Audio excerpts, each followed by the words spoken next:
भगवान कृष्ण की मृत्यु 36 साल बाद ही क्यों हुई थी? दोस्तों आज से बहुत साल पहले तकरीबन 5000 साल पहले एक बहुत बड़ा युद्ध हुआ था, जिसमें कहा जाता है कि दुनिया की 1/3 जनसंख्या समाप्त हो गई थी। कहा यह भी जाता है कि उसके जैसा युद्ध ना आज तक हुआ है, ना इतिहास में कभी होगा।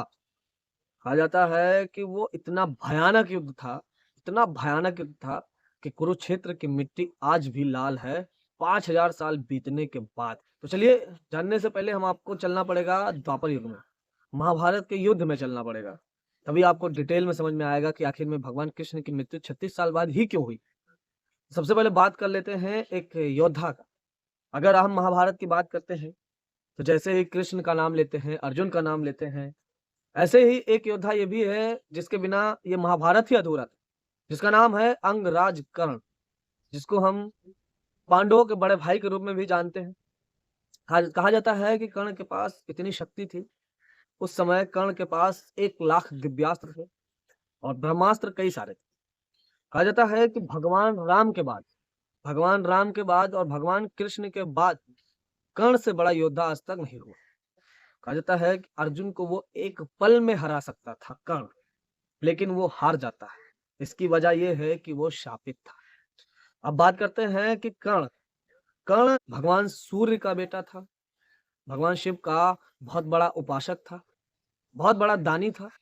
फिर भी उसको श्राप मिला हुआ था, जिस वजह से आने वाले टाइम में उसको वही चीज़ भोगना पड़ा।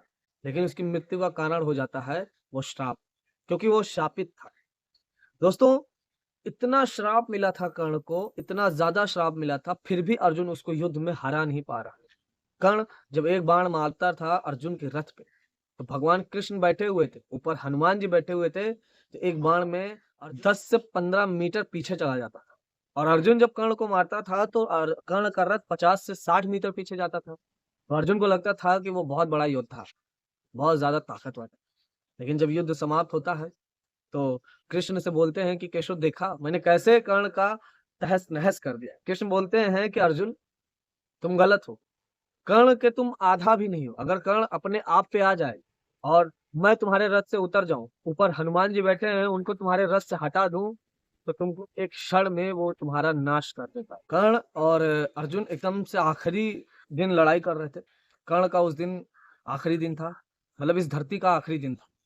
कर्ण बहुत ज़्यादा हावी हुआ था अर्जुन के ऊपर। कर्ण ने यहाँ तक कि कई सारे दिव्यास्त्र चला दिए थे अर्जुन के ऊपर, यहाँ तक कि विष्णु अस्त्र भी चला दिया था। लेकिन स्वयं भगवान कृष्ण जब सामने ही बैठे थे, तो कोई बाल का बाका नहीं कर सकता था अर्जुन का। जब कर्ण हावी हुआ करता था अर्जुन पे, तो भगवान कृष्ण उसके सामने आ जाते थे बार-बार और बार-बार सामने आने के कारण कर्ण अर्जुन को मार नहीं सका था। और वो भगवान कृष्ण का भक्त भी था, इस वजह से वो कृष्ण के ऊपर बाण भी नहीं चला सकता था और स्वयं भगवान को कौन मार सकता है।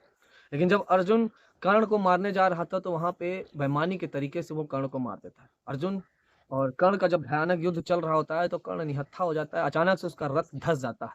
ज़मीन में धँसने के बाद कर्ण अपना धनुष और बाण उतार कर रख देता है और नीचे चला जाता है रथ को निकालने के लिए। तभी क्या होता है कि अर्जुन मौके का फ़ायदा उठाकर कर्ण का गला काट देता है। अपने बाणों से कर्ण को मार देता है। तो कहीं न कहीं कर्ण जब मर जाता है, तो सारे देवी-देवता बड़े नाखुश हो जाते हैं और इसका दोष कृष्ण के ऊपर मढ़ देते हैं। वहीं से शुरू हो जाती है कृष्ण। देखिए कृष्ण की पूरी ज़िंदगी अगर आप सही तरीके से जानते हैं तो बहुत ही अच्छी है और अगर आप दूसरे वे से देखते हैं तो कृष्ण की पूरी ज़िंदगी श्रापित रही है। कृष्ण खुद एक श्राप के द्वारा भुगत रहे हैं। कृष्ण जब बचपन से ही मतलब किसी न किसी तरीके से वो मारते आए हैं लोगों को, तो कहीं न कहीं उनके ऊपर ब्रह्म हत्या, कहीं न कहीं गलत तरीके से मारने वाला, यही सब कारण था कि कृष्ण को श्रापित कहा गया है और कृष्ण की ज़िंदगी भर उनको श्रापित रहना पड़ा। तो जब कर्ण को अधर्म के रास्ते से होके ये लोग मार देते हैं, तो कहीं न कहीं इसका दोष कृष्ण के ऊपर ही मढ़ जाता है। अब बात करते हैं जब कर्ण की मृत्यु हो जाता है महाभारत में जो सेनापति थे दुर्योधन के जैसे कि गुरु द्रोणाचार्य, वो भी हावी हो रहे थे पांडवों पे। हावी इतना ज़्यादा हो गए थे कि एक-एक दिन में 10 से 20-20 हज़ार लोगों को वो मारे जा रहे थे। तो क्या होता है कि भगवान कृष्ण इससे बड़ा चिंतित हो जाते हैं। चिंतित ये हो जाते हैं कि अगर द्रोणाचार्य 2-3 दिन टिक गए तो ये तो पूरे पांडवों का विनाश कर देंगे। इससे ज़्यादा चिंतित होते हैं तो वो भीम को एक तरीका बताते हैं, एक गलत तरीका बताते हैं कि तुम युद्ध में जाओ और ये चिल्लाओ कि अश्वत्थामा मारा गया। ये जब चिल्लाओगे तो गुरु द्रोणाचार्य को बड़ा प्रभाव पड़ेगा क्योंकि अश्वत्थामा उनका बेटा था। भीम जाता है और पूरे युद्ध में चिल्लाने लगता है कि अश्वत्थामा मारा गया, अश्वत्थामा मारा गया।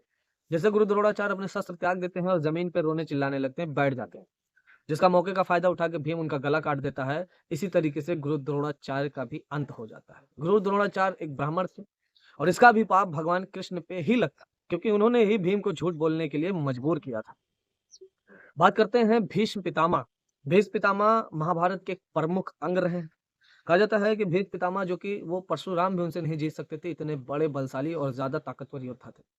लेकिन जब भीष्म पितामह पांडवों पे हावी हो जाते हैं, भीष्म पितामह ने एक कसम खाई थी कि मैं पांडवों में किसी को नहीं मारूंगा, लेकिन उनके सेना का सर्वनाश कर दूंगा। ऐसे ही कसम खाया था भीष्म पितामह ने, तो वैसे ही वो काम भी करते थे। एक दिन में 50,000 1 लाख सैनिकों का वध कर देते थे।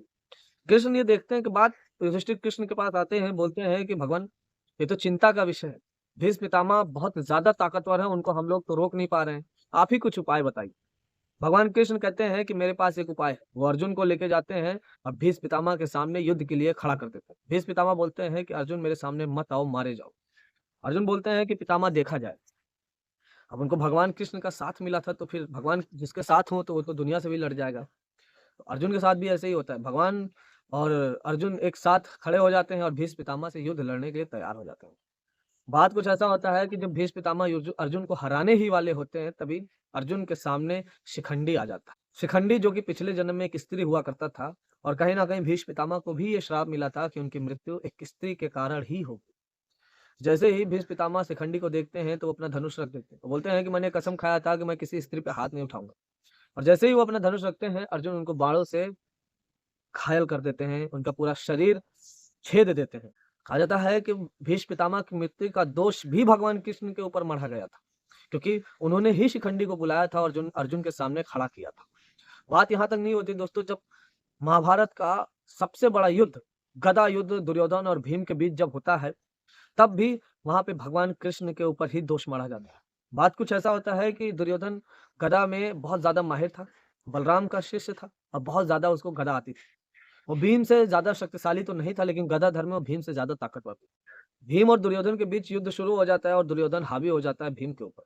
भीम को मारते मारते घायल कर देता है और भीम हार मानने को तैयार हो जाते हैं। तभी अर्जुन और कृष्ण भीम के पास जाते हैं और उसको बताते हैं कि दुर्योधन के जंघे पे मारो, जंघे पे मारोगे तो वो मर जाएगा।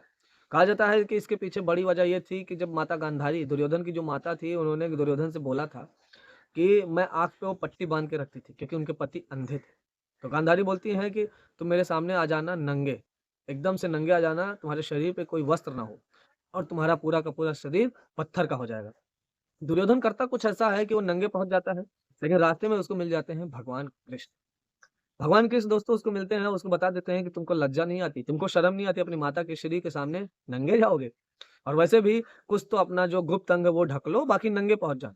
और कहीं ना कहीं दुर्योधन को ये बात समझ में आती है कि नहीं, माता श्री है लेकिन नंगा नहीं जाना चाहिए, और वो लंगोट पहन के माता श्री के सामने पहुंच जाता है। और जैसे ही लंगोट पहन के वो पहुंचता है, माता श्री उसको देखती हैं तो उसका पूरा तो शरीर पत्थर का हो जाता है, लेकिन जहाँ पे लंगोट पहना रहता है वो बच जाता है। भगवान कृष्ण भीम को यही बताते हैं कि उसके जंघे पे वार करो, और जंघे पे वार करके वो दुर्योधन का अंत कर देते हैं। कहीं ना कहीं गदा युद्ध में जंघे पे वार नहीं किया जाता था, लेकिन भगवान कृष्ण ने वहां पे भी बेईमानी का सहारा लिया और भीम को बेईमानी का सहारा देते हुए दुर्योधन का वध करवाया। और जब दुर्योधन का अंत हो जाता है, तो जब उनके माता कुंती को पता चलता है कि इसका कारण भगवान कृष्ण थे, तो वो कृष्ण को श्राप दे देते हैं कि जिस तरीके से तुमने मेरे परिवार और कुल का नाश करवाया है, उसी तरीके से तुम्हारे परिवार और कुल का नाश हो जाएगा। कहा जाता है कि यही एक वजह थी, जब भगवान कृष्ण वैकुंठ की तरफ चले जाते हैं तो उनके कुल का नाश हो जाता है। उनके कुल में बहुत बड़े बड़े यादव सेना थे, बहुत ज्यादा शक्तिशाली थे, लेकिन आपस में लड़ के मर जाते हैं सब। पूरा का पूरा द्वारका डूब जाता है उसी श्राप के कारण। कृष्ण की जिंदगी कहीं ना कहीं अगर एक नजर से देखोगे तो बड़ा ही रोचक रहा है, लेकिन अगर एक नजर से देखोगे तो उनकी जिंदगी कहीं ना कहीं पूरा का पूरा जिंदगी श्रापित रहा है, क्योंकि उन्होंने धर्म अधर्म के रास्ते को चुन के बहुत सारे ऐसे जो राक्षस है उनका वध किया उन्होंने। तो जो इतना भयानक हुआ था, पूरे परिवार का विनाश हो गया था, कौरव पांडव इधर उधर हो गए थे, कहीं ना कहीं इसका भी पाप भगवान कृष्ण पे ही लगता। भगवान कृष्ण चाहते तो महाभारत का युद्ध ना होता। उन्होंने कहा था अर्जुन से कि तुम्हारे चाहने और ना चाहने से कुछ नहीं होता, ये सब कुछ मैं ही कर रहा हूँ, मैं ही विनाश कर रहा हूँ, मैं ही जन्म दे रहा हूँ। महाभारत का जब युद्ध चल रहा था तो उस समय भगवान कृष्ण की उम्र थी 89 साल। जाता है कि जब दुर्योधन को मारने के बाद भीम उनके पिता धृतराष्ट्र, जो बड़े पिता थे, उनके पास पहुंचते हैं, तो धृतराष्ट्र को जब ये पता चलता है कि भीम ने दुर्योधन का वध कर दिया, वो भी धोखे से, तो बहुत ज्यादा नाराज हो जाते हैं। नाराज इस तरीके से होते हैं कि वो भीम को बुलाते हैं गले लगने के लिए, लेकिन कृष्ण भीम को मना कर देते। कृष्ण बोलते हैं कि धृतराष्ट्र बहुत ज्यादा नाराज है, उनके पास मत जाओ। धृतराष्ट्र के पास शक्ति बहुत थी, लेकिन वो अंधे थे। तो उनके सामने एक मूर्ति रख दिया जाता है भीम का। भीम का जैसे ही मूर्ति रख दिया जाता है, वो उसको पकड़ के तोड़ देते हैं। कहा जाता है कि अगर उस समय कृष्ण भीम को ना बोलते तो भीम को भी वो तोड़ देते, इतना ज्यादा वो गुस्से में। लेकिन जब उनको पता चलता है कि दुर्योधन की मृत्यु का कारण भीम नहीं कृष्ण है, तो वो कृष्ण को श्राप दे देते हैं कि तुम्हारी मृत्यु आज से 36 साल बाद हो जाएगी। तुम्हारी मृत्यु का कारण एक बहेलिया बनेगा। तभी क्या होता है कि भगवान कृष्ण एक पीपल के पेड़, उसी दिन के बाद से भगवान कृष्ण 36 सालों बाद एक पीपल के पेड़ के नीचे लेटे हुए होते हैं। तभी उनके पैर में अचानक से एक तीर लगता है और उनकी मृत्यु हो जाती है। वहां से कुछ दूर चलने के बाद भगवान कृष्ण, जो कि यमुना नदी के पास पहुंचते हैं और अपना शरीर त्याग देते हैं। कहा जाता है कि भगवान कृष्ण की मृत्यु का कारण वो बहेलिया था। तो बहेलिया जब उनके पास पहुंचता है, देखता है कि मैंने तो कृष्ण का पैर में मार दिया, तो वो बहुत ज्यादा रोने और चिल्लाने लगता है। तो कृष्ण कहते हैं कि ये तुम्हारी गलती नहीं है, मेरे पापों का प्रायश्चित। वो कहते हैं कि कोई ईश्वर हो या फिर मनुष्य हो, कर्मों का फल उसको मिलता है। अगर उसने इस धरती पे जन्म लिया है तो कर्मों का फल उसको मिलेगा। ये कृष्ण बताते हैं उस बहेलिये को। कहा जाता है कि वहीं पे उनका शरीर का अंतिम संस्कार कर देते हैं पांडव, लेकिन उनकी आत्मा जल नहीं पाती। उनकी आत्मा जल नहीं पाती है, तो पांडव उसको एक लकड़ी में रख के नदी पे तैरा देते हैं कि जहाँ पे जाना होगा वो चला जाएगा। कहा जाता है कि वहीं से तैराने के बाद आज भी उड़ीसा के एक मंदिर में भगवान कृष्ण का दिल रखा हुआ है। वहीं से भगवान कृष्ण की पूजा अर्चना होती है उस मंदिर में। तो दोस्तों आप लोग को पता चल ही गया होगा कि भगवान कृष्ण के पीछे और उनके शापित होने का राज क्या है। और आप लोग को ये भी पता चल गया होगा कि क्यों एग्जैक्ट 36 साल बाद ही कृष्ण की मृत्यु हुई। क्योंकि भगवान कृष्ण की पूरी जिंदगी ही श्रापित थी। कहा जाता है कि भगवान कृष्ण ने ही कौरव